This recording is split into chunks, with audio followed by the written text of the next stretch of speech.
Uh-oh. It's because I've changed the mic. Let's just see here. Can somebody just, those of you who are participating online, can you just tell me if you can hear me?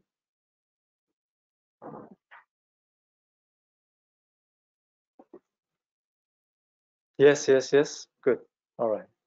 Brilliant. Okay, good. All right.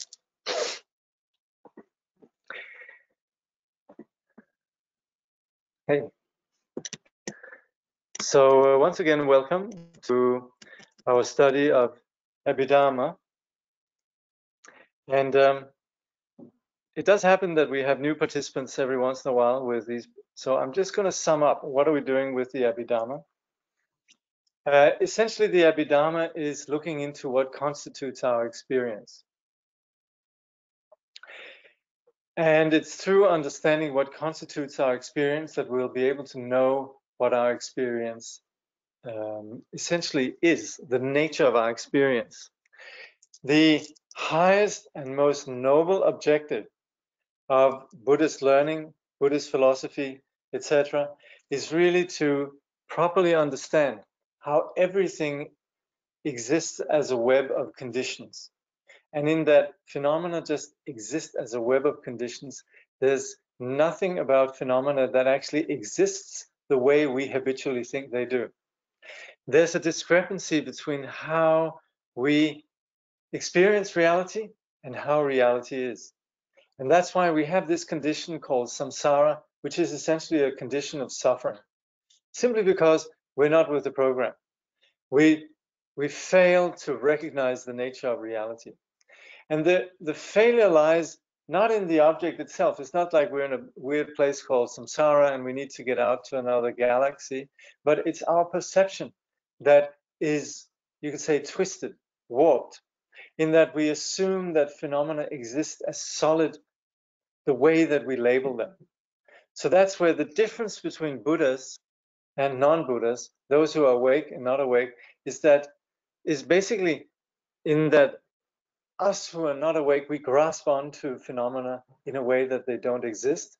And we do this on the basis of clinging to our subjective I. We cling to what is entirely just a web of constantly shifting conditions. We hold on to that as me. And that's where the mind has gone, you could say, awry. It constructs a solid me. And then it constructs a solid other. Now, this might sound really trippy, but in fact, we can see how we're much better off the looser or the less rigid we are around me. The more that we have this open, expansive quality about ourselves, the better we are with ourselves, with life, with circumstances. But the key to understanding this, well, there's different ways we can approach it in terms of, you could say, an intuitive approach, which we do with the practice of meditation, but we also approach it in terms of a rational analytical approach, which is what we do with what we're doing here. Essentially, we could call this analytical meditation or analytical vipassana.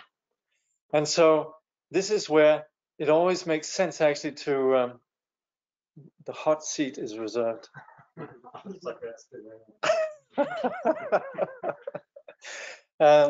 So there's a lot of value in simply this exercise of hard intelligence, of arriving at an understanding of the constructed nature of what we experience as ourselves in our phenomenal world. And that's where you could say the core of this message lies in what we in Buddhism call dependent arising or praticca samutpada. But the vehicle to get to that understanding goes through understanding essentially the constructed nature of our phenomena. So that's where in the Abhidharma we look at the constituents of our experience, and that's where the Abhidharma essentially sums up some fields of analysis or categories of our experience, which we refer to as the 5 skandhas. Some of you would have heard of those. The ayatanas, which are then the 12 ayatanas, and then we talk about the 18 dhatus. Now, what this means is, in terms of the skandhas, it's an understanding how we essentially construct the experience of a self.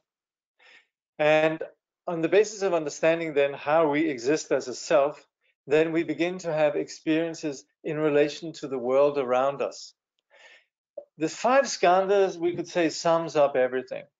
So if you want to understand the Abhidharma, sometimes we would say it suffices just to understand the five skandhas. But then again, people like Vasubandhu, and also you could say the general the general market of India, which was a very analytical, very philosophical environment, prompted a further investigation into what we then experience as essentially ourselves in relation to object. And that's where we talk about the ayatanas, essentially our experience with the objects. And that's where we talk about 12 ayatanas, because we talk about the 5 senses that we experience through, but then also we include the mind. And that's where we essentially categorize the mind as the 6th sense. Because after all, just like we touch something and now I know I'm touching a cloth here, then also if I think of something, it's there. If I think of tree, if I just say the word tree, the bing, if we had these little clouds, and they have in comic strips, you'll see all of you have a tree hanging over your head, So we all have a very real experience. And this is where we can argue that that experience is empirical, because it's not philosophical. It's not something that just comes out of the blue. It is something that we can tangibly verify, even though it's not the kind of tangibility that's physical. So that's where we talk about the subjects and object in terms of the experience that we undergo, the consciousness and the object of the consciousness. Finally, and this is where we've been studying for a while, we talk about the dhatus and the 18 dhatus. And that's again where we analyze our experience in terms of there's subject, where we have the 5 senses as well as the mind. Then we have the objects, which is then the field. And then on the basis of, let's say, the visual faculty of the organ, the eye, we have then the object, and then we have a consciousness that's generated. So on the basis of looking at the red pillar, then we have essentially the object, the organ, the faculty, and then the consciousness that's generated, which is then notion pillar. So this is where we talk about the 18 dhatus in terms of the 6 senses, but how they operate in terms of the capacity or the organ, the field, and then the experience, the consciousness. Again, like I said, it's not particularly because the Buddhists are that fond of categories, but they are, after all, they do employ a rationality in terms of understanding our experience. And so just like you would in the fields of any kind of knowledge, really, any kind of science, any kind of analytical investigation, you would end up with various categories. And so also in terms of the Abhidharma, we operate with these various categories. So here then, in essentially this a text which analyzes or goes through the Abhidharma as per the Indian sage Vasubandhu, then Steven Goodman, he's presently investigating these 18 dhatus and so forth in conjunction with, then now it's getting a little bit more complex and involved, what's called the 75 elements. And these are then categorized into 2 categories, conditioned and unconditioned elements. Again, the entire point is just that we begin to be conscious of what our experience consists of. So we have these various, if you see under conditioned, then you see various columns. 1 is form, 2 is the mind. And this has been largely covered in terms of the 18 dhatus that we've studied so far. And then we have what's called concomitant mental factors, and also elements, neither substantial forms nor mental functions. And then we have, these are all conditioned. These are essentially things that are generated conditionally. They come into existence and they go out of existence. But finally, we have what is known as the unconditioned, things that just exist, essentially, with whether we're there or not, so to speak. So the first is space, and the last, they have actually to do with the underlying purity of, you could say, our consciousness that is not subject to confusion. So these two then categories, that's what we're going to be looking at here. And the Reverend Goodman, he says, our famous list of 75 factors is, according to Vasubandhu's Treasury of Higher Dharma, this is called the Abhidharma Kosha, considered a full and complete chart of everything that can go on for a living being. And every one of us is inherently born with all 75 factors. Within that chart, we can identify two basic patterns called conditioned elements and unconditioned elements. So then you might say, hey, wait a minute. With this Buddhist business, I just wanted to meditate and have a peace of mind. What on earth is going on now with all of this? And this is really actually to arrive at a place of not being bothered by all the things that normally sort of draw us in and, you can say, control us. The more we actually analyze and see things, then the less their grip on us has. And that's very much the logic that we're applying in terms of Vipassana meditation, that we're beginning to see the constructed nature of everything. So, conditioned elements. So the chart on this page, being the one we have there, shows conditioned elements that consists of columns 1, 2, 3, and 4. Everything in there is conditioned, meaning subject to cause and effect. Or to put it another way, they're impermanent. And this impermanence is not some vague thing. It means rather precisely that there will be a coming into being, a birth, which is, then again, if we're looking over on the under number column 4, what we call birth, that's number 66. There will be a stabilization so that the patterns endure for a while. That's number 67. That's then where it says fleeting stability. Sorry. And then there will be a breakup, decay, and dissipation, 68. This is tough. This is actually what all of us struggle with. If we have it good, then it has happened that we weren't so good before, but now we're good and we're safe and we're secure for a while. And then, unfortunately, it's fleeting, and then it decays and dissipates. So this is, like Steven says, this is true of everything called conditioned. According to the Buddhist tradition, there's no one who is creating these factors. So it falls outside of two categories, which is that it just sort of is created by somebody, and also that it happens randomly.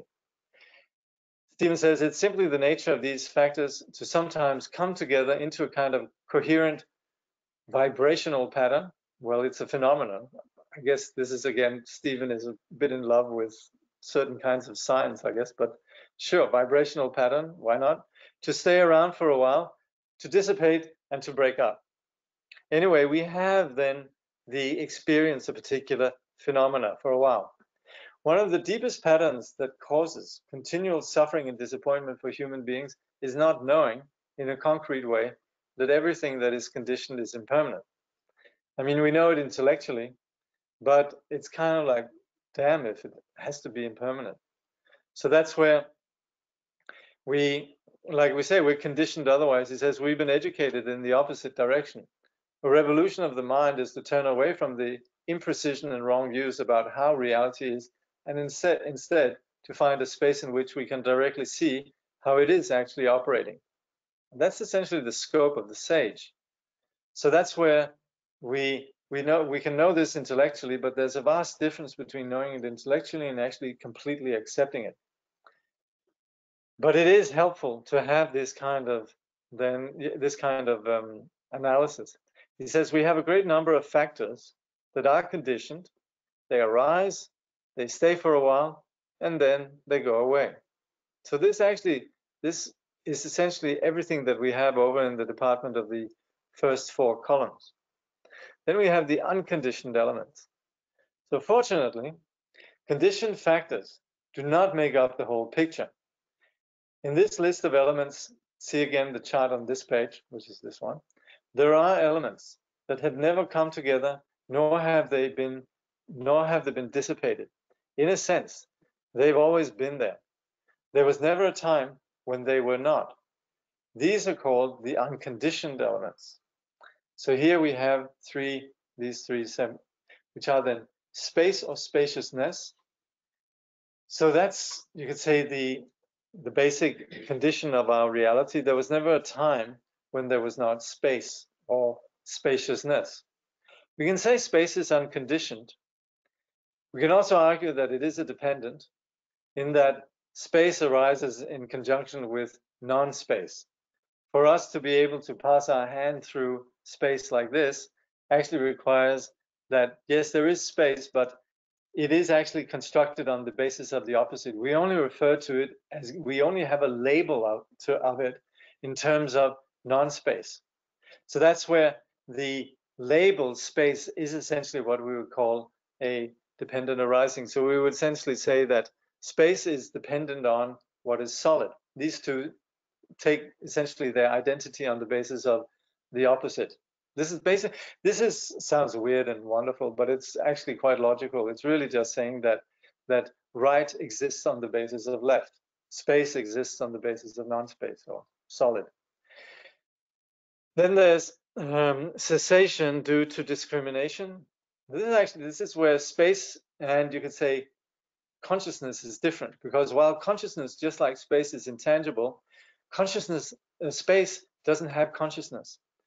Consciousness has nothing about it that's tangible, and yet it is cognizant. So that's where there's a big difference between just space is an okay analogy for consciousness from the point of view of its insubstantiality, but there's a huge difference in terms of cognizance or not.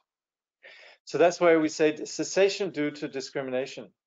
That essentially refers to the awakened condition where consciousness is no longer confused, and then it exists unconditionally. This is what is the experience of a sage. So that's where we would say this means there's been a breakthrough to a pattern that has always been there. This breakthrough is sometimes likened to what happened to the Buddha sitting under the Bodhi tree. For the next 40 years, from the time of his full and complete enlightenment, all of those factors that were conditioned were extinct or no longer operating. To be awakened means to no longer be subject to the sleep of what is conditioned. So if you wonder what enlightenment is, this gives you something to wonder about. And essentially, it just means no longer being held by the dream, or no longer being held by phenomena that actually have no reality. Everything over in left, yes, they function, and that's where we would refer to them as relative truth. They have a relative function, but their functionality means that they're always in flux, they're always moving, and being something that is always moving, changing, it doesn't have a constant, unconditioned reality. Basically, when we say conditioned, it means things are empty, that there's nothing that can be held about them. So that's where we as ordinary beings, we make the mistake to attribute solidity to what in fact is just conditioned. We believe that what is conditioned exists unconditionally, but they don't. And that's where the sage, no longer held by this delusion of attributing solidity to what is conditioned, is awake. This doesn't mean that all of a sudden the sage doesn't have fun. They might think, well, hey, I've just had so much fun with all this kind of these conditioned things. What's now? The problem is we actually never have that much fun, because we're always worried about phenomena coming into existence, having them for a brief time, and then they dissipate. So in fact, we're not having a lot of fun. We might think we're having fun, but it's actually comes with a fair bit of worry, a fair bit of frustration. So that's where the sage is at ease with reality. Sentient beings or confused beings, they're actually not having fun. They're actually struggling, and this is then what we call samsara. So in that sense, the Buddha, the awakened one, is actually able to completely experience the phenomena of reality as it is without any worry about things coming or going. So that's the cessation due to discrimination. And then this one here, 75, it's kind of similar. This unconditioned Dharma is sometimes correlated with the Buddha's death, his ultimate or final nirvana. It's an unconditioned pattern of nirvana in which there is no trace remaining. So that's one is the awakening, and the one is then the further, you could say, leaving behind all karmic phenomena. So in some traditions, they would say the Buddha doesn't really achieve enlightenment until he dies, because as long as he still has a body, as long as he's still interacting in the world, then we would say he's still not quite enlightened. That is a little bit challenged in the Mahayana, but essentially we could just classify the two as belonging to the experience of enlightenment. Any questions about this?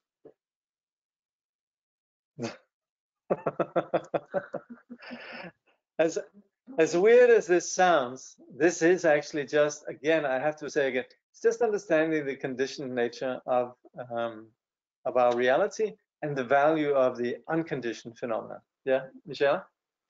Something like Padma Sambhava, it's almost like he that's great. Transformed. Yeah. Well, Padma Sambhava, and that sort of, and also when we talk about a rainbow body, yeah. transforming as opposed to a dead corpse, Yeah. which is or decay. Can you speak something about that? Yeah, well, it's actually, these are actually, so the question is, what about Padma Sambhava?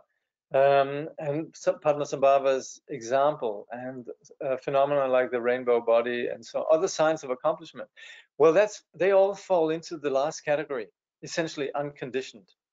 So even Padma Sambhava's manifestation within this world, we would say it belongs to unconditioned phenomena, which is also what Steven is saying here in terms of after the Buddha attained awakening, then he was free from conditioned phenomena.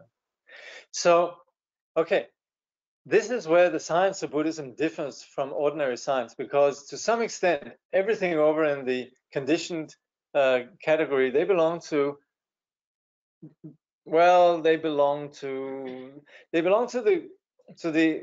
the area of samsara.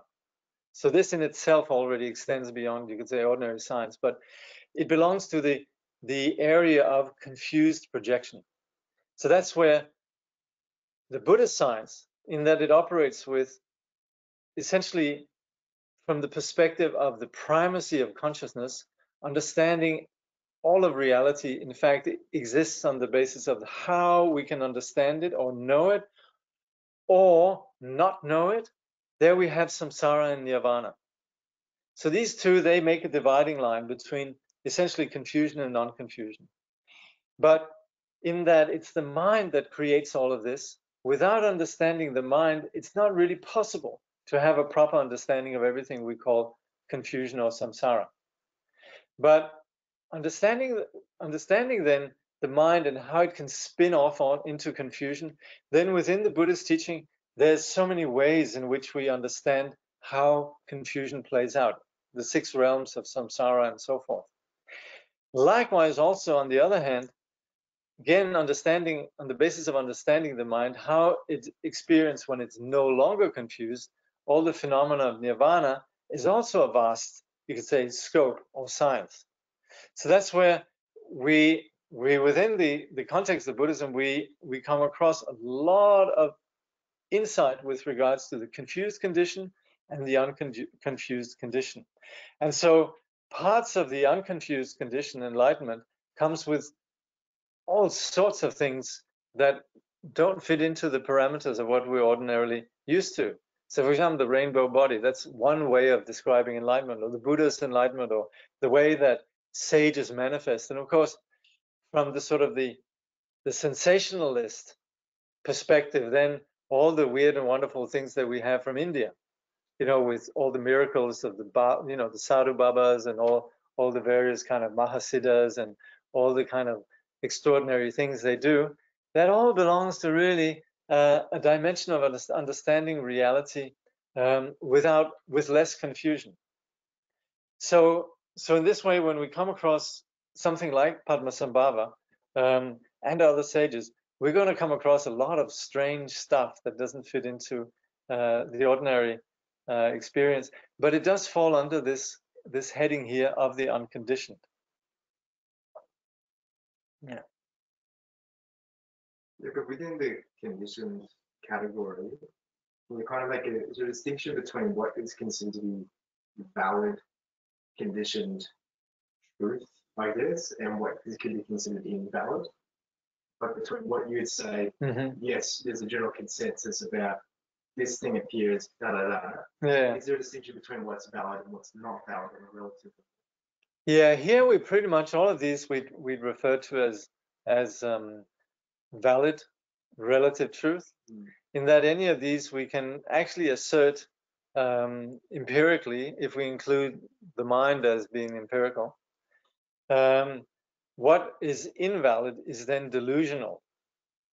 But then again, some of for example, the factors that we have, mental factors, we might have a factor in there like delusion.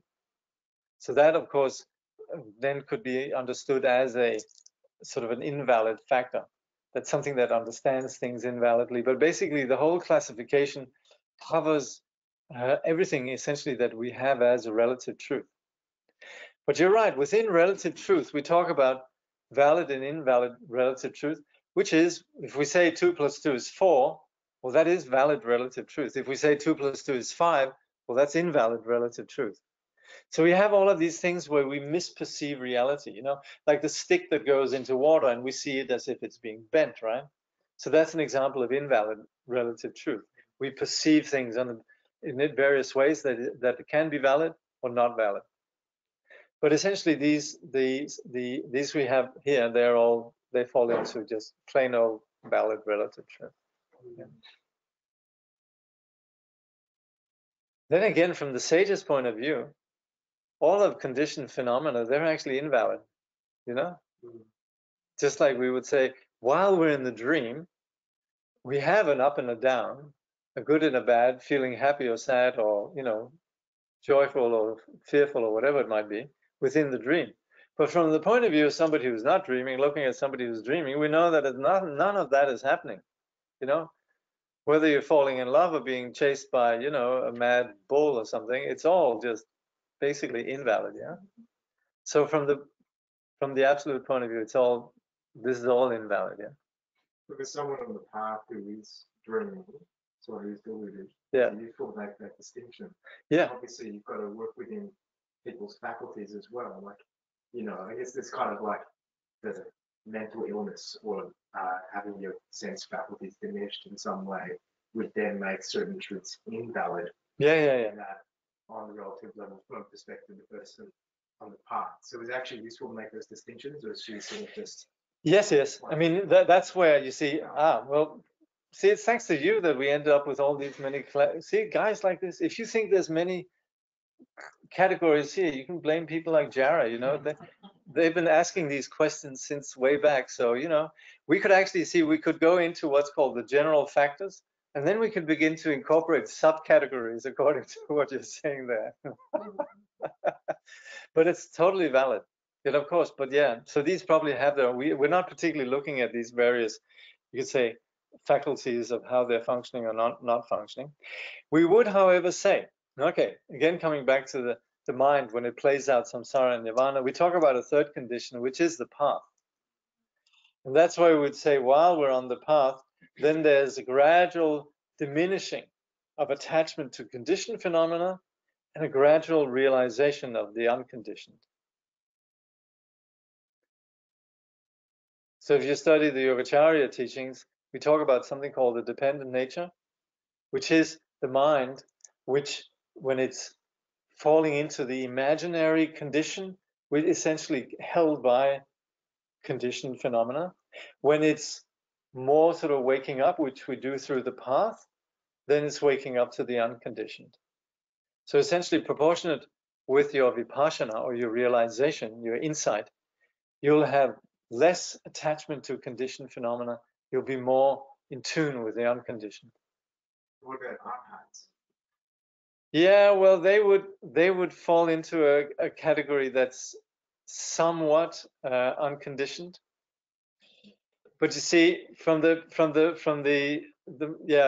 thing about the arhats is that we would say yes, they would say that they have an experience of cessation, but we would say yes, their freedom from the conditioned phenomena is true, but there's still a cognitive obscuration that prompts them to stick to this nirvana condition, to stick to nirvana, where there's a sense of, I'm out of trouble. I'm having peace. This is nice. I'm free. But you see, as long as there's still this notion of I, then there's still the seed, the cognizance, the cognitive obscuration that thinks in terms of I. And also with that, there is a perception of phenomena as having some reality.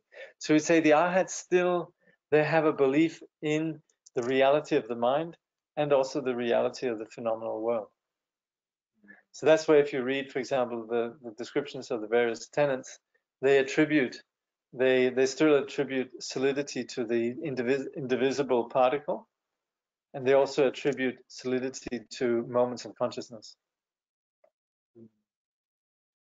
But other than that, they're very free of any kind of attachment to conditioned phenomena. But there's still a subtle, and this is where Nagarjuna and others that sort of said, wait a minute, there's something that's not quite right here if we still have some attachment. And that's where essentially the Mahayana originates. Yeah. What about the virtual audience out there? Don't you have any questions? Just kidding. All right. So we'll go. Anyway, feel free to type in questions if you have at any point. So things can go two ways. So Stephen says the main point here is that at the level of reality, experiences operate in two possible ways. They can come into being, stay for a while, and dissipate. There can be a thorough revolution, a transformation, paravritti, such that there are no longer distinctions between arising and falling away. This big revolution is sometimes called waking up or cutting through. It's nirvana or enlightenment. So that's where essentially the first category, that of the scope of sentient beings, in which we experience things in the conditional way, they're there, we stay for a while and we dissipate, basically birth, existence, and then death. That's the first one. And the other, coming and going, arising and falling away. And this is, of course, then the scope of the sage. And that is the objective of the path. So learning about the conditioned factors helps in the process of coming to a situation in which this thorough revolution might be possible. This is actually the premise of this study, is that we could begin to see through the solidity of these phenomena, and we begin to understand what really constitute conditioned experience. He says we come to focus on the conditioned elements themselves, and we will spend some time on column 3 from the chart of the 75 Dharmas. We'll see that the Abhidharma had very precise knowledge of how the mind works in its variety. It's more or less as it appears on the list. Now we have to see whether we can actually find these factors in our own mind or in our own experience. This is more or less an investigation of channel 6. That is, it refers to situations in which we are not seeing, hearing, smelling, tasting, or touching. Something else is going on. So that's essentially what channel 6 is. Abhidharma speak in terms of this book here for what goes on in the mind. He says, for those interested in what's going on in channel 1 to 5, column 1 of the 75 Dharmas is sufficient. So that's where we can say 1, eye, 2, ear, etc., down to and including body. That's what we normally think of in terms of the 5 senses. And then 6 through what is it again? So we have eye, ear, nose, tongue, body. Yeah, that's the five senses. And we have form, sound, smell, taste, and touch. These are then the five senses and their objects. So he says we have an eye, an ear, a nose, a tongue, and a body, capacities, and they coordinate to have experiences of form, sound, smell, taste, and touch. So these all constitute then the fields or the objects. So we have on one hand the capacities or the faculties, and the other hand we have the objects. But somehow this contact between the capacities and the fields is not sufficient. So that's why we have an object. We also have the capacity, but just the organ itself is not enough. So he says it has to be compiled or organized into something we can concretely experience as seeing or hearing. And so the integrational functions, which are always making contact with the capacities and the fields, are just the various ways in which there operates that pattern of Dharma 12, which is then the mind. That one Dharma called mind. And here we're just then classifying all the various consciousnesses that we have as that single condition of chitta or mind. This famous mind is very hard to find by itself. It's not even clear what it means. What is mind itself? It seems that we only know mind by how it operates. When it's described in the various ways in which it piles up as 13 to 18 in our Dhatu chart. This is the chart we looked at before. So that basically just refers to when we see something, we have a consciousness of something that's being seen. When we hear something, we have a consciousness of hearing, etc. So, and even also with the mind. Somebody says, think of a tree, then there is this generation of an image of a tree. All of that here is just falls under the category of number 12. So, so that's the mind. Okay. You know, this study of Abhidharma, it's something that's undertaken all across the Buddhist world. And if you go to the monasteries in Thailand, then the monks and the nuns, they will be studying this here. This is, if you're wondering what are these guys doing, if you go to Thailand or Burma or well, obviously anywhere there's Buddhist studies going on, any kind of Buddhist college, this is the stuff they're studying. So if somebody were to come in from Thailand or Burma, and they were to, for example, come into a class of physics, and then you'd have, somebody explaining the periodic table, people would go, well, I thought it was just, I just thought, a piece of lead was just lead. And, I thought, water was just water. What's, the whole periodic table, which then begins to define things in terms of, the the hydrogen and the oxygen and etc. All of that might seem incredibly weird, but in fact, it's just one way of getting, you could say, a handle on our reality. So the periodic table is incredibly useful for a physicist. So it enables us to actually understand how the world is put together. But of course, coming from the outside, you might just think, well, that's got nothing to do with my reality. But it's really just one way of beginning to get a handle on, you could say, understand how we could possibly understand our world.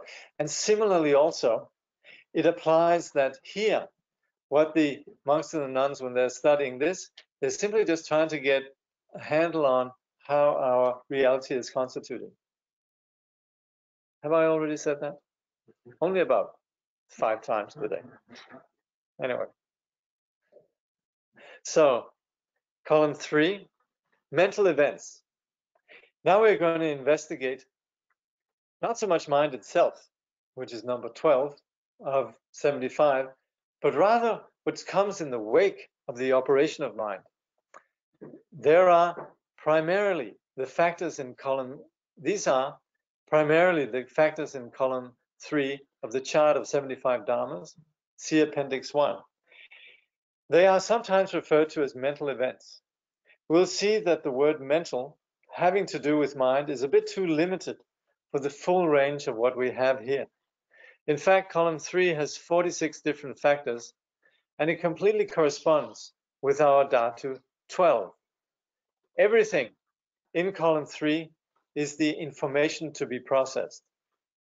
So essentially, you could say number 12 is then further elaborated in this what's called concomitant mental factors. So he says, we're talking about the variety of information that we process on channel 6, meaning within the mental realm, and the place where that's processed, or the file folder, to use a computer word, is channel 12. So that's where the consciousness is generated. So let's examine channel 12 to see what's inside.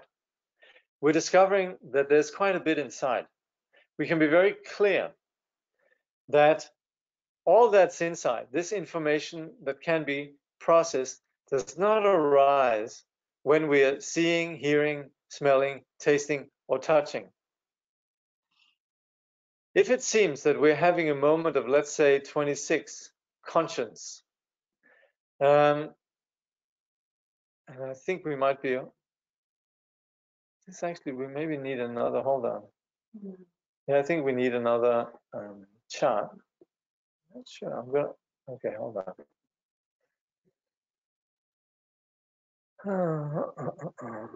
See if there's an appendix.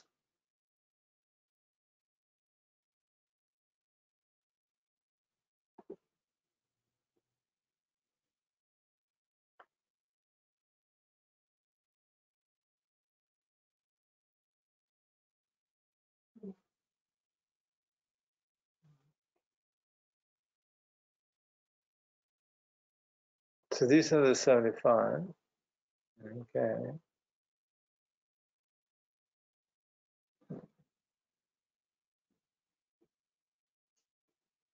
So he was saying 26. Let's see if it's 26. Conscience. Okay, Mozart. This is interesting. Mozart in Tibetan actually is shame, or what we experience. Yeah, it's conscientiousness. Nobody knows, but we know whether we're being honest or not. It stands in opposition to the next one, which is shame, which is when others know. So, for example, when we're in a societal context, we're upholding sort of a bit of a decorum. We're pretending to be honest people.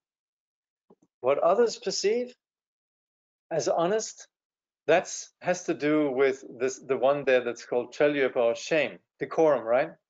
That we're seen as being respectable people. So that has to do with our concern for what others think. Whereas the number 26, conscience, that has to do with what we think about ourselves. So you can sort of get away with appearing to have decorum, but you could actually be a complete rat bag without anybody knowing, right? Only you know that you're a rat bag. So that's where you have conscience that knows that. Because you're not defined just what other people are saying about you, right? So that's where also other people might see you as a rat bag, but then again, you might actually have a clean conscience. So we have these two. They always operate, yeah. These two, they're quite important. So they're generally seen as, particularly in Asian societies, the second one is actually regarded as something you'd want to have. You'd want to have, project something wholesome. So decorum is important. Most important, of course, is the first one, self-respect. Anyway, 26. So, okay. So if it seems we're having a moment, let's say 26 conscience, while we are looking at something, actually, according to the schema, we're having channel 6 conscience. And then channel 1, we're looking at something, and then maybe going back to channel 6 conscience. Channel 1 refers to the visual factor, and channel 6 has to do with, or rather, channel 1 has to do with the field of vision, both in terms of object, the perceiving organ, and the consciousness that's generated. That's called channel 1. But then you have channel 6, which is about what happens in the mental area. And that's where we have this conscience. And that's where that takes place on the mental area, on the mental level. So we go back and forth. We might be looking at something. Let's say I'm looking at, let's say, it's you're looking into somebody's garden, and they have their whole tree is just laden with delicious mandarins, and then you're looking at that, you think, I'd really like that mandarin. Then you think, I shouldn't actually take that. Then again, you think, oh, there's so many. And then you think, well, it's not mine. So this is actually interesting. You're going back and forth between looking at something and then the reflections that are taking place in terms of conscience, right? That's what he's talking about here. So he says, to make the point again, the 8 worldly dharmas, which we sum up in terms of hope and fear, we looked at that last time, which Sansa Rinpoche calls the living presence of ego or self, is all channel 6, all of it. This is because we hope for something, we are obsessed with hope for pleasure, we hope for a good reputation, hope for gain, etc. And then there's the fear of, pain, fear of bad reputation, or fear of, whatever it might be. So that's where all of that hope and fear takes place within what we then here called channel 6. So Steven says, I make this point over and over again because the Buddhist texts themselves make this point over and over again. Channel 6 and how it works is the most important channel because it's the mind. Being unaware of how mind works at the level of that channel is what keeps us in the round of suffering. So when we study Buddhist literature on the stages of the path, the language what to pay attention to favors attention to the mind. This is channel 6. We know that even when we are in the so-called formless realm of samsara, the realms of infinite sky, infinite consciousness, nothing at all, etc., and neither perception nor non-perception, this is all channel 6. Channels 1 and 5 are not operating here. So here Stephen's referring to when we describe sometimes we can describe samsara in terms of the physical world, what we would call the form, the realm of form, and then we talk about the desire realm and also the form realm. These constitute most of samsara, which is really, you could say, the realms that experience gross perceptions of subject and object, form, etc. But then you also have what is called the realms of form, which are then the more subtle realms, the God realms. They still have perception of subject and object and form, etc., tangible form. But again, there's very little clinging to it. So these we call the realms of form. These are essentially very blissful realms. But then there's the formless realms, and that's the realms of deep samadhi. That's the realms where, meditators, they could well go into. This is where the Buddhist teaching would say, be a little bit careful, because going into that doesn't necessarily mean you're free. Just because you're in a deep samadhi and everything seems completely infinite, and there's these names here, the realms of infinite sky, infinite consciousness, nothing at all, etc. These all really are just planes of pure consciousness. This is where you sometimes have some squabbling between Buddhism and some of the other systems, because some systems might promote really entering into a deep samadhi and just staying in a deep samadhi, and that is seen as enlightenment. Whereas from the Buddhist point of view, there's still this duality taking place. So Stephen says, thus, very subtle, spacious forms of meditation, according to the Shravakayana traditions and some Mahayana traditions, is all channel 6. And then this is referring to the arhats who sustain these conditions of a meditation. Distraction, in this case, is defined as being caught up in channels that are not channel 6.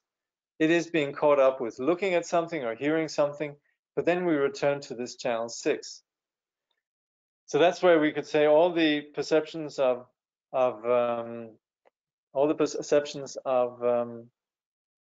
the five senses, they constitute distraction. But I think, of course, now we can't get on to Steven. He decided to leave. Let's hope Steven is now in the unconditioned. But anyway, we could very well argue that distraction also includes distraction by number 6. Yeah. Distraction in this case is defined as being caught up in channels that are not channel 6. It is being caught up when looking at something, hearing something, but then we return to this channel 6. I don't know. Personally, I'm plenty distracted in channel 6. But, you know, that might actually include then the here there might be a point with just simply referring to the five senses. So he says we've spent quite some time now talking about why this channel 6 is important, basically meaning mind. Yet we never find it just sitting there saying, "Hello, I'm your mind." So this is, of course, the difficulty also when we define mind in a materialist science, where we would turn it into an object. But the thing about the mind is that it's not entirely an object. It's very much something that is also the subject. So it doesn't really fall into the parameters of what we can objectify. So we're not going to find something that is external where something says, "Hello, I'm your mind."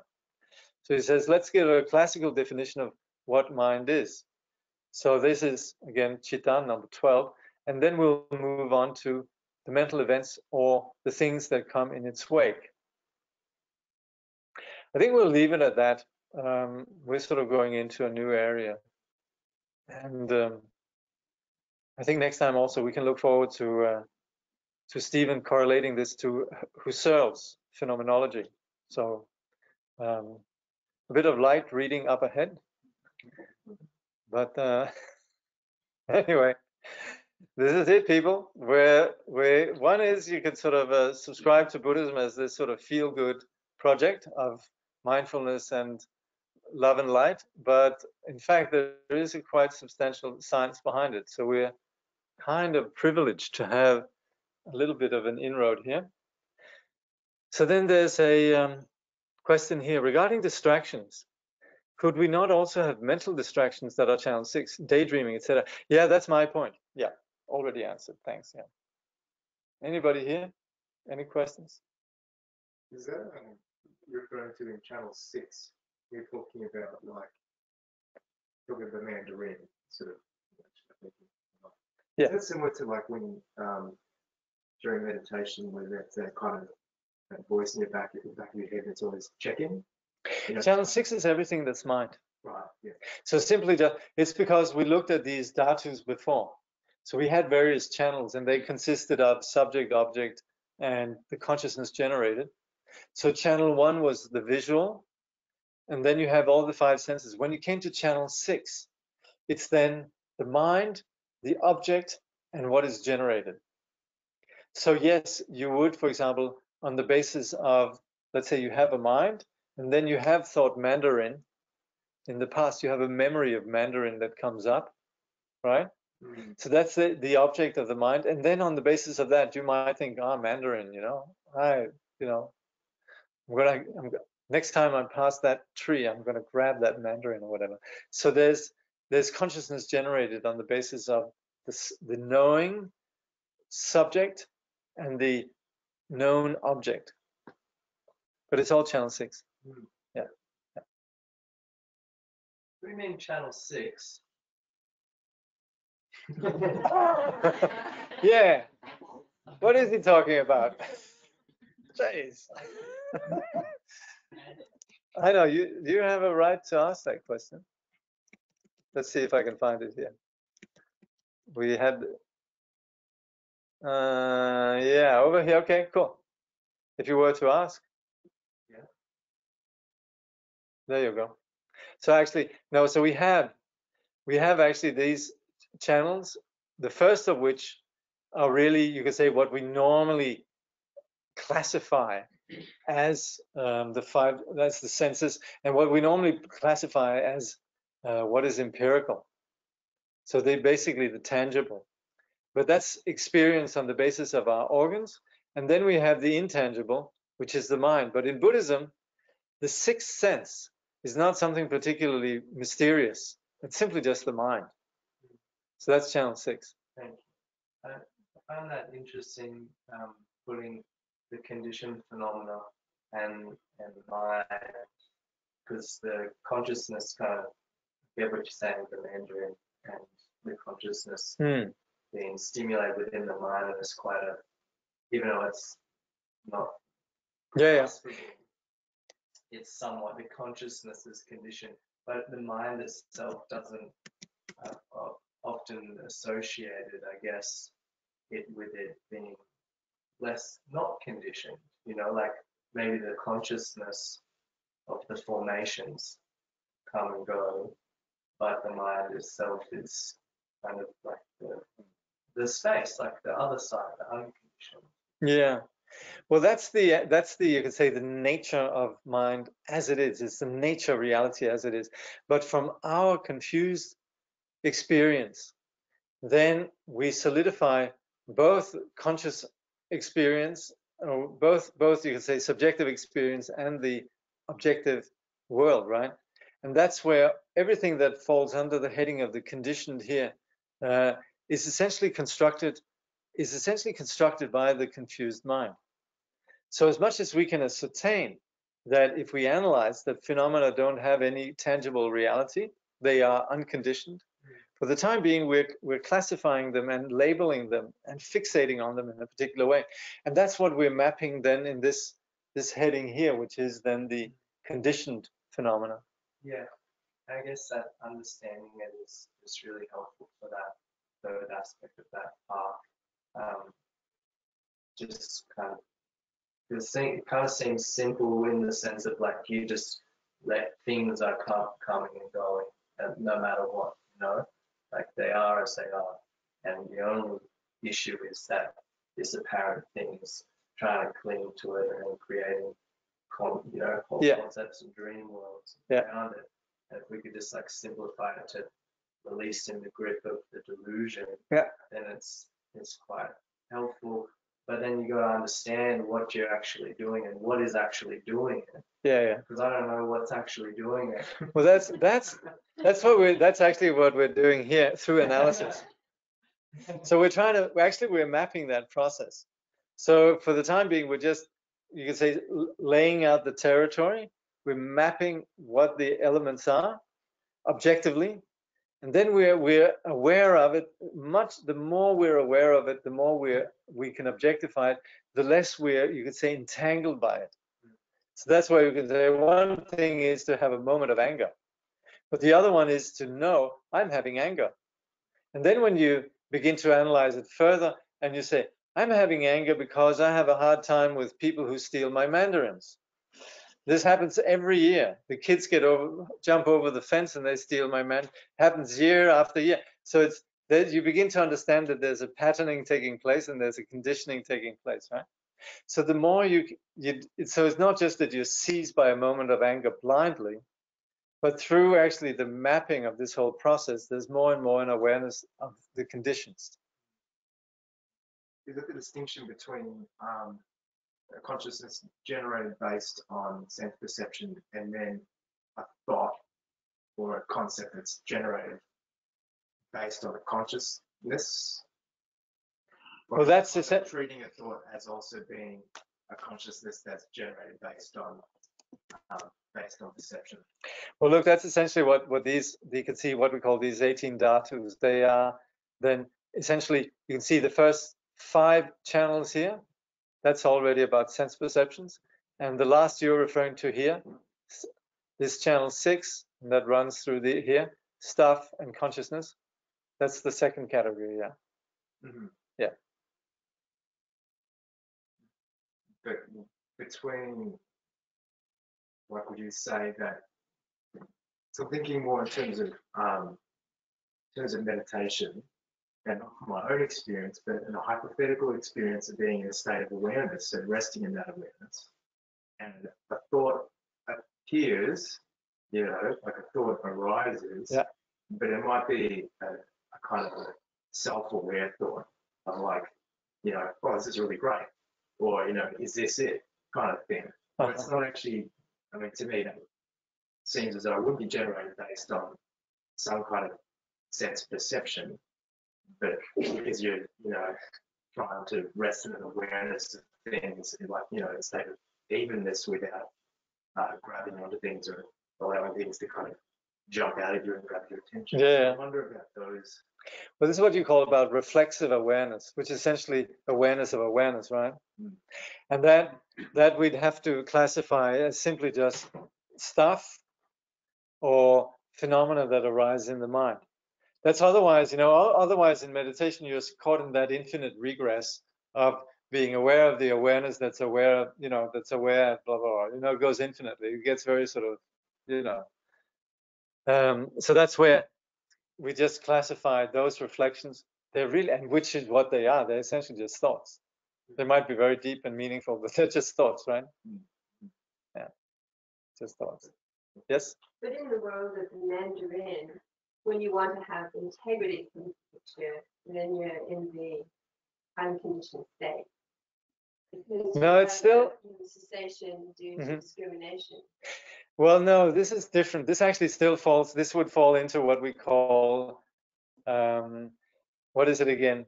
Primary wholesome factors. So that kind of, this is where, 23. So decorum, these kind of ethical considerations, they also are mental factors. Yeah. So that's where you would say, okay, it's true. It's based on the wisdom that's associated with the unconditioned, but it still manifests as particular ethical considerations, right? So, because you would say, okay, I shouldn't do that. Well, the sage child goes walking by the man with this tree who has got a whole world generated of they're going to get my mandarins. And he goes to the door, knocks on the door and says, I really love mandarins. I'd love to have a couple of yours. Can I have one? Yeah. And around the older man who's saying this is my mandarins, he probably experiences the whole pain of, finally someone's asked me. And he joyfully gives him mandarins. That's a beautiful scenario. No, that's definitely prompted by a lot of wholesomeness, both in the case of the one asking for the mandarins and the one giving them. So that's all. But that's that's what we call primary wholesome factors. Yeah. We'll get to that. Okay. Hey, we're gone over time. We'll dedicate. So if I want to bring that out. By this merit, may all attain omniscience, may defeat the enemy wrongdoing, from the stormy waves of birth, old age, sickness, and death, from the ocean of samsara, may all be free. May bodhicitta, precious and sublime, arise where it has not yet come to be, and where it has arisen, may it never fail, but will flourish evermore. Thank you. We're going to just have a 2-minute break.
So welcome to the second component of the program, which is then the, if I'm yelling, it's because I'm trying to rein in this whole room here.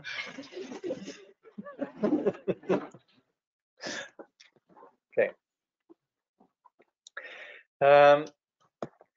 So I'm going to say a little bit about the practice of meditation, and that's then followed by meditation practice itself. So I'll talk for about 20 minutes, and then we'll practice meditation for approximately 35 minutes. So that's the plan. The practice of meditation, as it's taught in the Buddhist teaching, is essentially divided into two components. What we could call shamatha and vipassana, or calm abiding, which is the conspicuous aspect of sitting calmly, bringing awareness back to being present, mindfulness.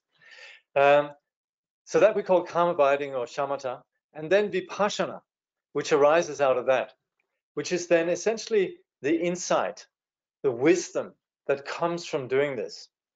And this is not particularly mystical. I think anybody who relaxes on the basis of just having some time off, or relaxing, or weekend, or whatever it might be, discovers that once we relax the mind a little bit, when it's not stressed, then naturally intelligence, a clarity arises in the mind. So we're all familiar really with these dimensions of calm and insight.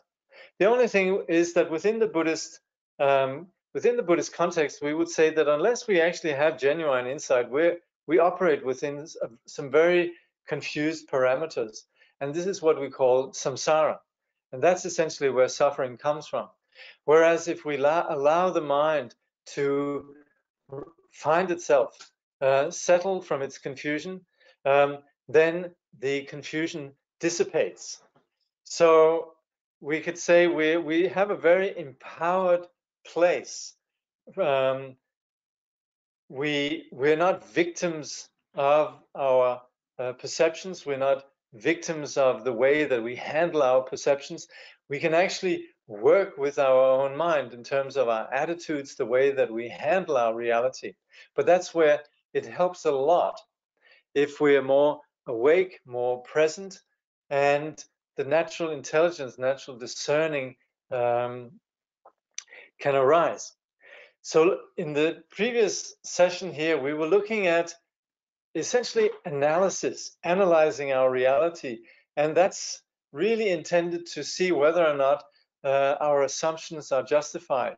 And that's where very often we're blindly held by certain assumptions in terms of just what's happening, I like it, I don't like it, and we don't really analyze what it is that we're relating to, and we're not particularly in control of the one who's relating to it. So perceptions and the one perceiving, they're basically left as some very uncharted grounds. And it's really on the basis of becoming conscious, becoming mindful, that we begin to have some handle on how to handle our experience in terms of what we perceive, and also ourselves, the perceiver. The implication is not that we're going to be told what we should be perceiving, or what we should think, or how we should be. Meditation is actually a place where we allow confusion to dissipate, and we're not really putting anything in its place.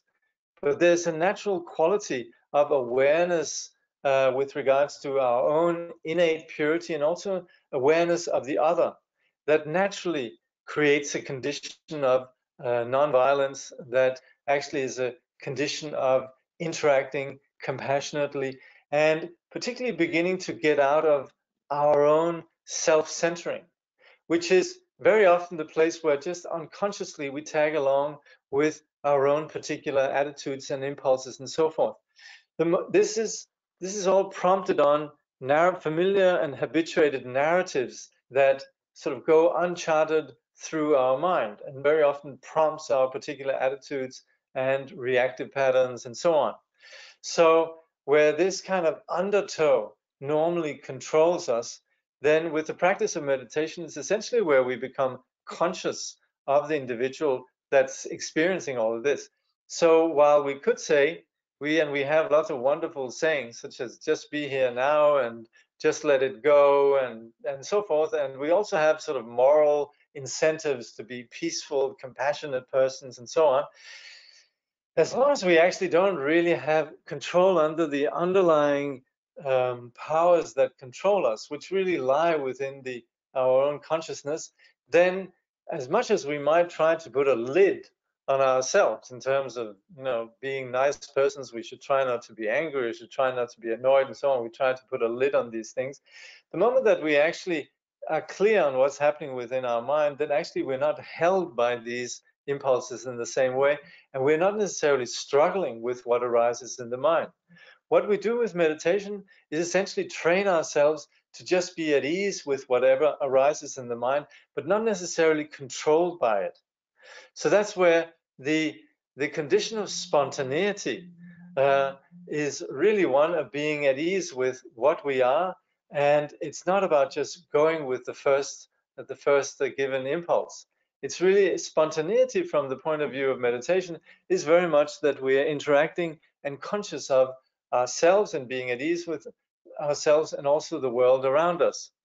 So that's where the objective of meditation is continually just to awaken to what naturally is there. But for us to naturally be, or to be aware of what's naturally there, we need to have a framework in which we settle in. And that's where the framework of meditation is constituted by this initial aspect, which we call mindfulness. So mindfulness really just means that we're just being conscious. It means that we're not just mindlessly drifting with whatever comes in to our mind, but we're actually aware. We're centered. We're conscious. So the awareness of this consciousness is very much helped by creating a framework. And while consciousness is not ultimately defined in terms of just sitting as we do when we meditate, then assuming a posture is very helpful. That's what creates a framework of calm. So typically, when we meditate, we have a particular posture, and that facilitates a physical calm, and it also facilitates grounding. It facilitates us not just being lost in thought, but it actually facilitates us beginning to really relate to where we are, connecting with where we are, being conscious of where we are. So this first aspect of what I'm going to be presenting to you here is then a threefold technique, which has to do with posture, and then mindfulness, and then way that we handle the thoughts. So the first is then the posture, and that's where we basically establish a framework of physical peace.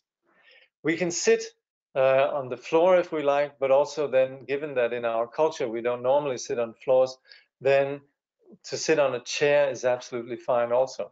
Anyway, a lot of you are used to sitting on the floor, but then also very often us who practice meditation, after a while, with the best of intention, then the knees begin to hurt and the back is hurting, and then we shouldn't feel that we've sort of failed as meditators. Like, that's totally cool to sit on a chair.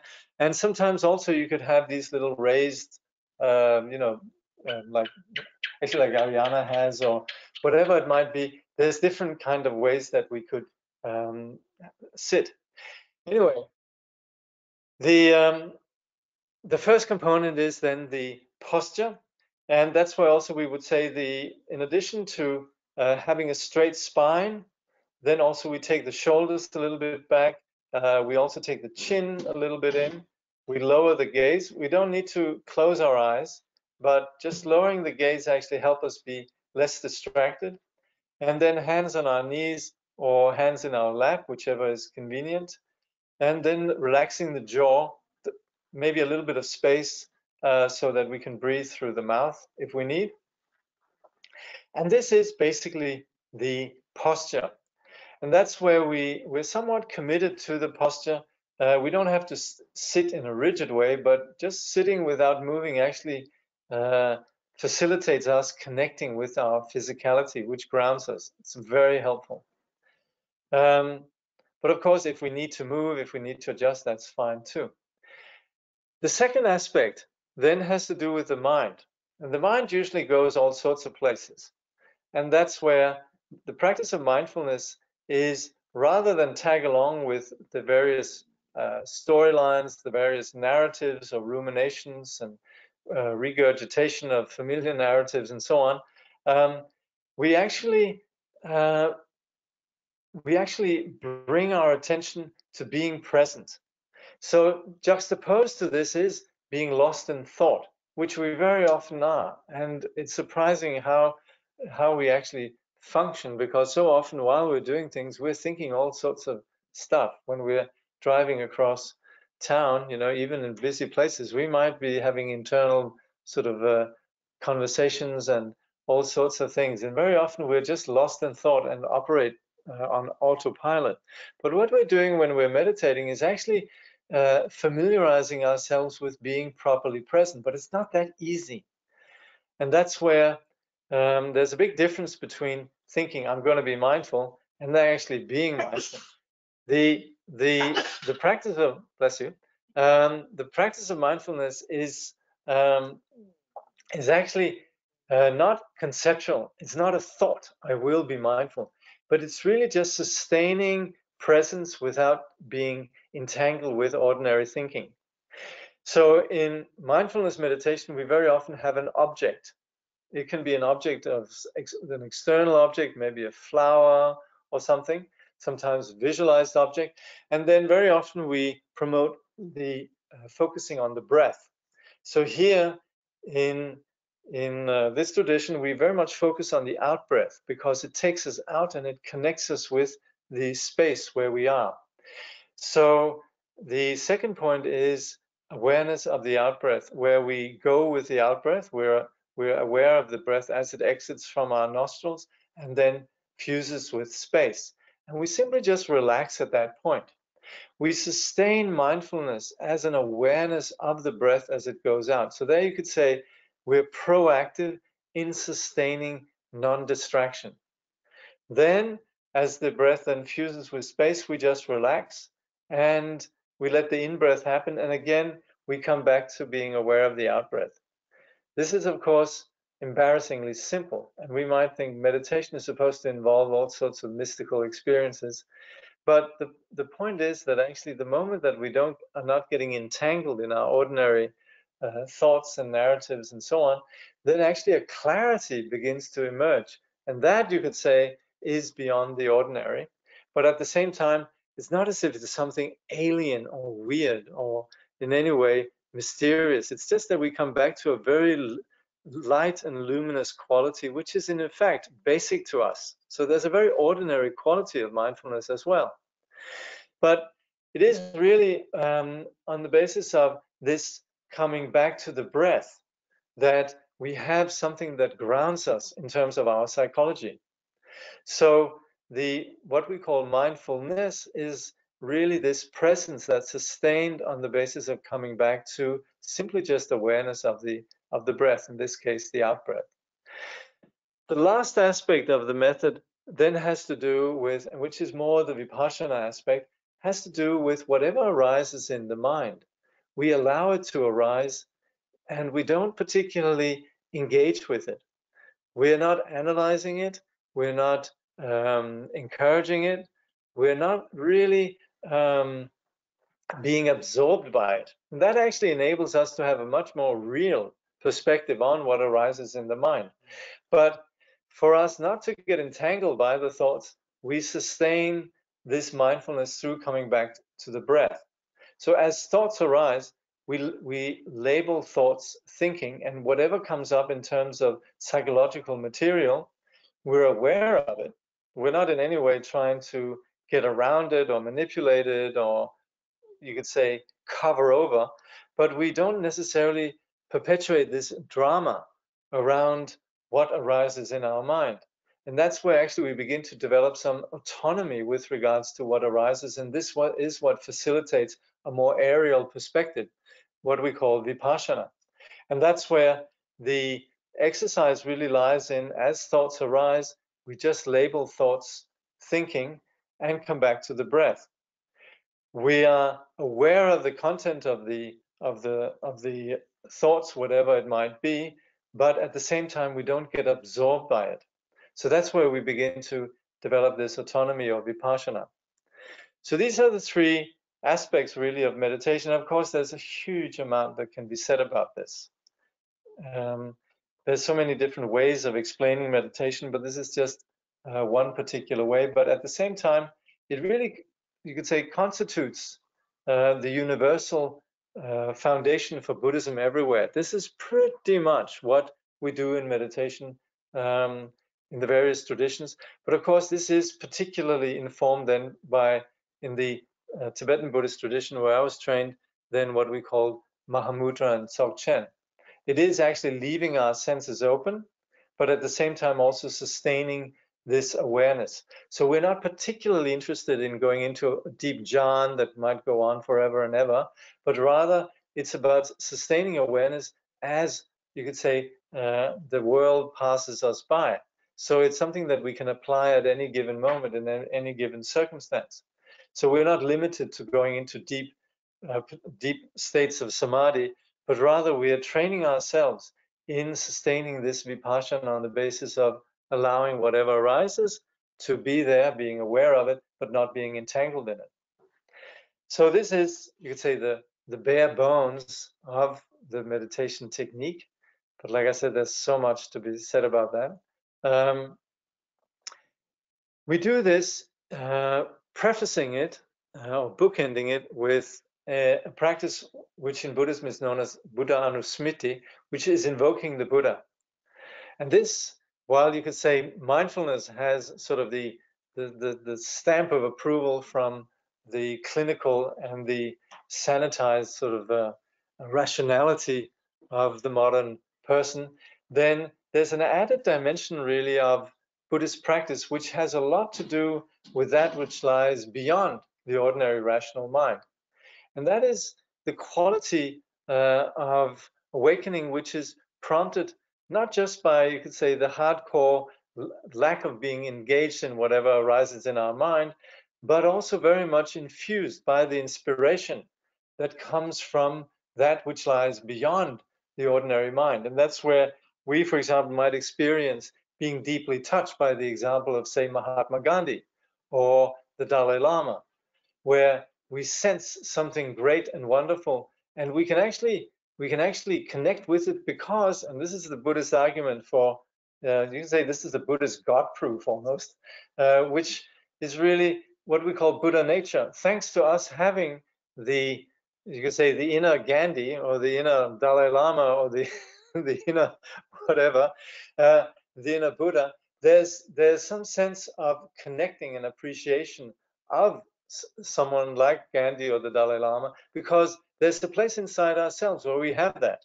So you could say it reverberates, it connects with something within ourselves that lies beyond the ordinary ego, the ordinary confusion.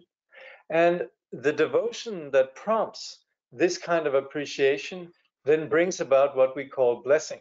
Again, blessing might sound very sort of not particularly trending, but at the same time, it is something that speaks about a dimension of truth which lies beyond just what we can, you could say, rationally and intellectually categorize or classify.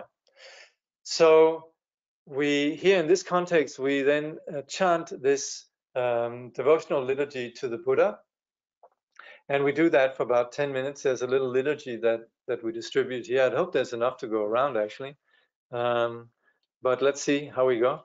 If not, you might have to share. Anyway, this practice of Buddha Anusmriti, which is called, in this case, it's called the Treasury of Blessings, was written by my teacher's teacher, a great sage called Jamgon Mipam Rinpoche. And it's really based on his own vision of the Buddha.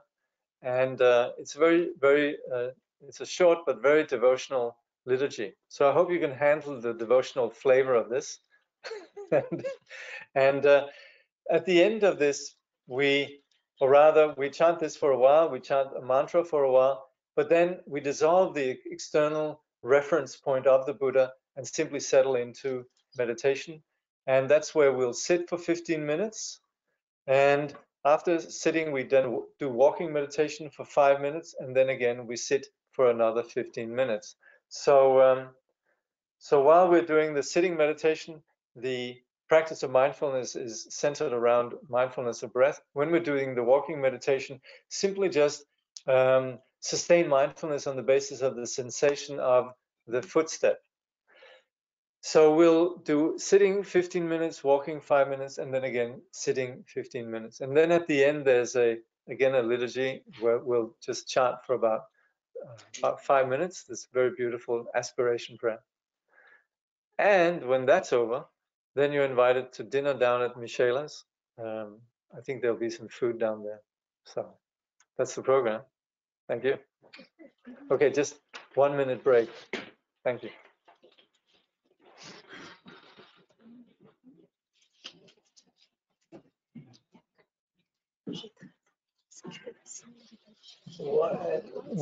Oui, sur le sofa.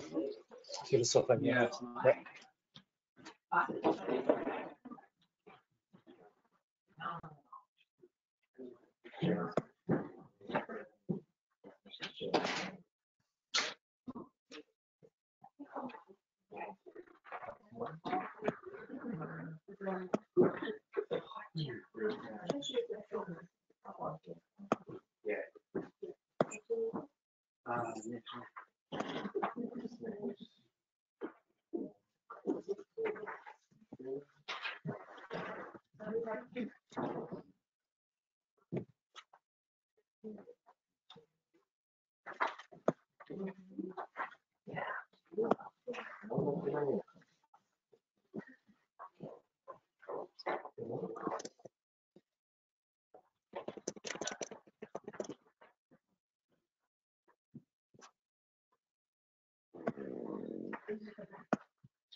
So there's a quote here where it says, in the Samadhi Sutra, it said, those who while walking, sitting, standing, or sleeping,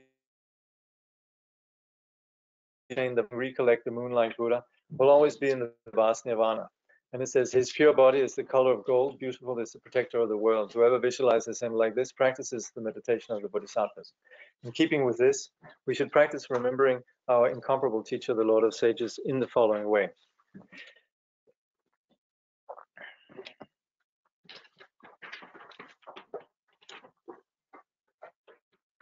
In the Buddha, the Dharma, and the Supreme Assembly, I take refuge until I attain enlightenment. Through the merit of practicing generosity and so on, may I attain Buddhahood for the benefit of all beings. In the Buddha, the Dharma, and the Supreme Assembly, I take refuge until I attain enlightenment. Through the merit of practicing generosity and so on, may I attain Buddhahood for the benefit of all beings. In the Buddha, the Dharma, and the Supreme Assembly, I take refuge until I attain enlightenment. Through the merit of practicing generosity and so on, may I attain Buddhahood for the benefit of all beings. May all sentient beings enjoy happiness and the causes of happiness. May they be free from suffering and the causes of suffering. May they never be separated from the sacred happiness devoid of suffering. And may they dwell in boundless equanimity that is free from attachment and aversion. As the union of unborn emptiness and the ceaseless appearances of interdependence, magically there appears before me in the sky, amidst vast clouds of offerings, on a jeweled lion throne and lotus sun and moon disk seats, the incomparable teacher lion of the Shakyas. His body the color of gold, adorned with major and minor marks. Clad in the 3 Dharma robes, he sits in Vajra posture, his right hand gracefully poised in the earth-touching mudra, and his left hand in the gesture of meditation, holding an example full of nectar. Like a mountain of gold, magnificent he shines in splendor, spreading beams of wisdom light across the whole expanse of space. The 8 close suns, 16 elders, and the like, a vast ocean-like retinue of noble beings encircles him all around. Simply think of him, and he grants the glory of the highest bliss, liberation from Samsara and Nirvana, the 2 extremes. He is the great being, perfect embodiment of every source of refuge. With your great compassion, you embraced this turbulent and degenerate world, and made 500 mighty aspirations. You are as exalted as the white lotus. Whoever hears your name shall never return to samsara. Most compassionate teacher, to you I pay homage. All my own and others' virtues of body, speech, and mind, together with all our possessions, visualized like Samantabhadra's offering clouds, I offer to you. All the harmful actions and transgressions I have committed throughout beginningless time, each and every one I now confess with intense and heartfelt regret. In all virtuous actions of the noble ones and ordinary beings accumulated throughout the past, present, and future, I rejoice. Turn the wheel of the profound and vast Dharma teaching ceaselessly in every direction, I pray. Your wisdom body is like space and remains changeless throughout past, present, and future. Yet in the perception of those to be guided, you go through the display of birth and death. Even so, let your form body continue always to appear. Through all the virtues I have accumulated in the past, am accumulating now, and will accumulate in the future, for the sake of benefiting all beings who are as infinite as space. May you, the sovereign of Dharma, be forever pleased, and may all attain the state of the victorious one, the Lord of Dharma. Living beings like us, adrift in this degenerate age, have no guidance nor protection. Because of your kindness, caring for us with surpassing compassion, every manifestation in this world now of the 3 jewels is your enlightened activity. You are then our only refuge, incomparable, supreme. So from our hearts we pray with total confidence and faith. Do not neglect the great promises you made in times gone by, but hold us until we attain enlightenment with your compassion.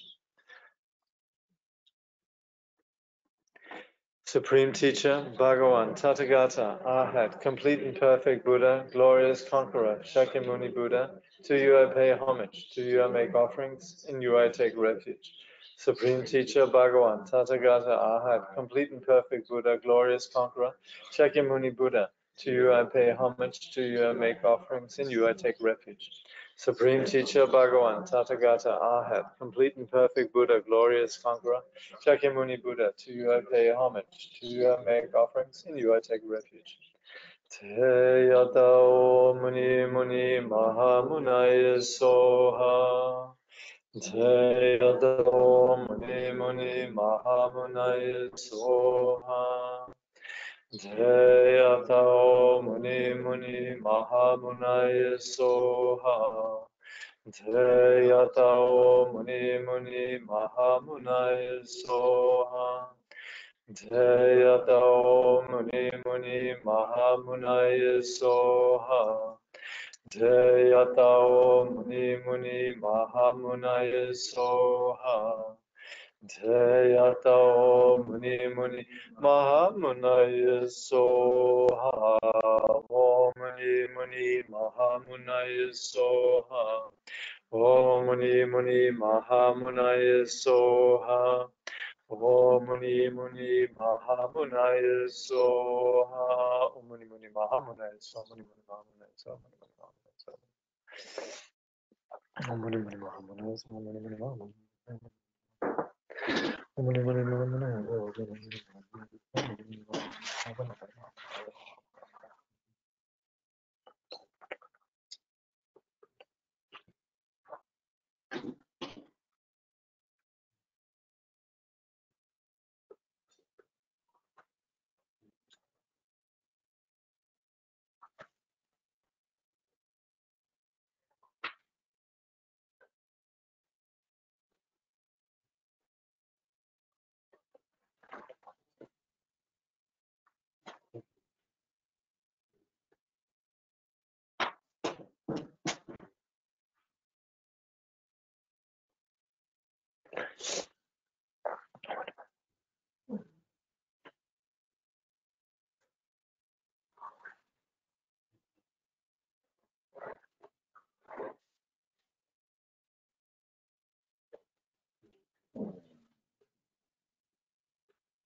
Om Muni Muni Mahamunaya Soha.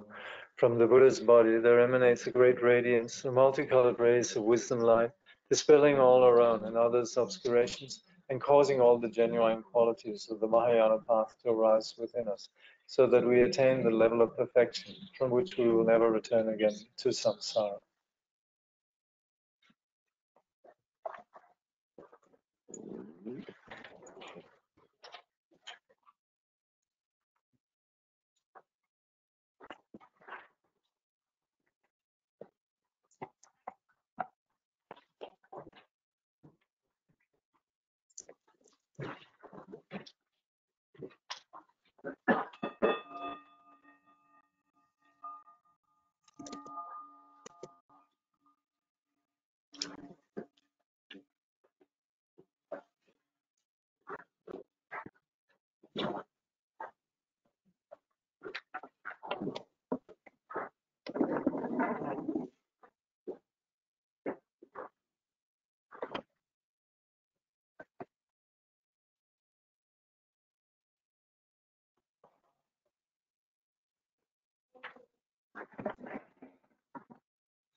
The miraculous display of the unsurpassable wisdom appears as the intentions, deeds, prayers, knowledge, love, and ability of all the Sugatas and their children.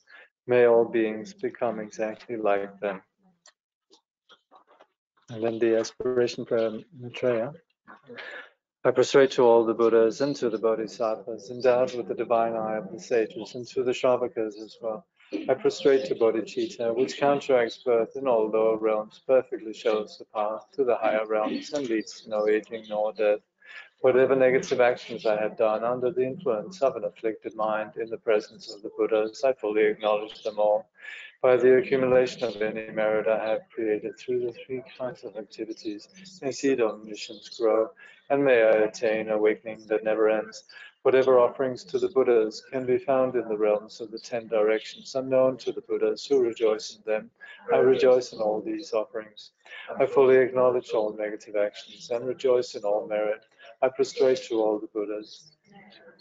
Supreme primordial wisdom, I earnestly request the Bodhisattvas who reside on the 10 levels in all the direction of the worlds in the 10 directions to awaken into supreme enlightenment. Once you have awakened into genuine enlightenment and tamed the maras and their horns, may you turn the wheel of Dharma so that all living beings may be healed. With the sound of the great Dharma drum, may you free all sentient beings who are suffering. Throughout inconceivable millions of kalpas, may you remain and teach the Dharma. Mired in the swamp of desire, entangled in the strands of cyclic existence, I am fettered by all that binds. I supplicate those supreme among humans to look upon me. The Buddhas do not blame sentient beings who are flawed. With a loving heart for all sentient beings, may the Buddhas free them from the ocean of cyclic existence. Any perfect Buddhas who are present, those who have passed away and those yet to come, may I train following in their way and engage in enlightened conduct. Having perfected the 6 paramitas, may I liberate the 6 families of sentient beings. Having actualized the 6 extraordinary faculties, may I reach unexcelled enlightenment. Future phenomena are not born, and those past will not occur. Present phenomena have no inherent nature. There is no actual location. There is no perception. There are no outer things. May I realize the Dhamma Dhatu of emptiness. According to the Buddhas, the great sages, there are no truly existent sentient beings, no life force. There is no truly existent individual, and no nurturing of self. May I realize the Dharmata where the self is not present. An entity such as grasping onto a self in mind is not present within any of the paramitas. To benefit all sentient beings, may I give with generosity, free of avarice. Since things do not exist as entities, may my wealth appear spontaneously. Since all things totally disintegrate, may I perfect the paramita of generosity. Endowed with a flawless ethics that is guided by rules and an ethics that is completely pure. With an ethics free of an arrogant mind, may I perfect the paramita of ethics. Just as the elements of earth, water, fire, and wind, bodhisattvas, do not remain caught by mental constructs. By attaining patience, anger never arises. May I perfect the paramita of patience. Through the power of previous perseverance, having become stable, enthusiastic, and free of laziness, and through a strong body of mind, may I perfect the paramita of perseverance. Through the samadhi where all is illusion-like, through the samadhi of the hero's stride, and through the samadhi that is like a vajra, may I perfect the paramita of meditative concentration. Through actualizing the 3 gates of full liberation, the equal nature of the 3 times, and the 3 types of knowing as well, may I perfect the paramita of prajna. Through persevering in the Bodhisattva's practice, may I attain the Kaya praised by all the Buddhas, the luminous Kaya, and the Kaya blazing with majesty. Thus may my intention be fulfilled. May I be like the famed Maitreya, who engaged in such a practice, perfected the paramitas, and perfectly abides at the zenith of the 10th level. By this merit may all attain omniscience, may defeat the enemy wrongdoing. From the stormy waves of birth, old age, sickness, and death, from the ocean of samsara, may all beings be freed. May bodhicitta, precious and sublime, arise where it has not yet come to be, and where it has arisen, may it never fail, but grow and flourish ever more and more. May the Buddha appear in this world, may the light of the teaching shine like the sun, may the holders of the teaching live in harmony, and thus may all be auspicious for the teaching to endure. We pray for the good health of the teachers. Pray for their activities to spread and increase. May we be blessed never to part from the teachers. Akashasya stiti yavacha jagataha stiti tavan mama stiti bhuya jagadukhani nignata. Akashasya stiti yavacha jagataha stiti tavan mama stiti bhuya jagadukhani nignata. Tavan mama stiti bhuya jagadukhani nignata. Tavan mama stiti bhuya jagadukhani nignata. As long as space remains, as long as the world remains, may I too remain to alleviate the sufferings of the world.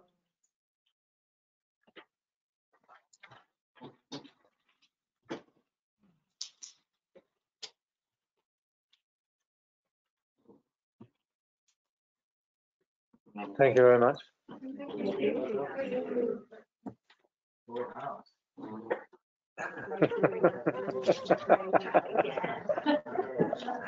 That's right.